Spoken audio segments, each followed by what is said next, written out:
C'était un bol d'air ce week-end. Les commerces non essentiels ont pu rouvrir samedi. Ils vont maintenant tenter de combler leur retard avant les fêtes. Après un mois de fermeture forcée, effectivement, c'est un soulagement pour ces commerçants qui misent énormément sur les 3 semaines à venir.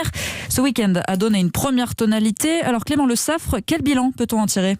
Eh bien, un bilan contrasté. Si on regarde les grandes villes, la reprise était bonne samedi, mais la dynamique a été stoppée net en fin de journée par les manifestations contre le projet de loi de sécurité globale. À Paris, Bordeaux ou encore Rennes, les commerces de centre-ville affichent une baisse de chiffre d'affaires de 30 à 50% par rapport au même week-end l'an dernier. Une réouverture vécue différemment dans les villes moyennes. Pas de rush dans les boutiques, mais des clients tout de même au rendez-vous. Les coiffeurs, notamment, ont été très sollicités. Et puis, les courses de Noël sont lancées. Ça y est, alors sans surprise, c'est le secteur du jouet qui s'en sort le mieux.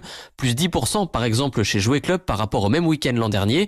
Les magasins de vêtements s'en sortent bien aussi, se réjouit Eric Mertz, président de la Fédération de l'habillement. On a eu une très très bonne tenue du secteur prêt-à-porter enfants, même si les ventes femmes et hommes étaient un petit peu en retrait.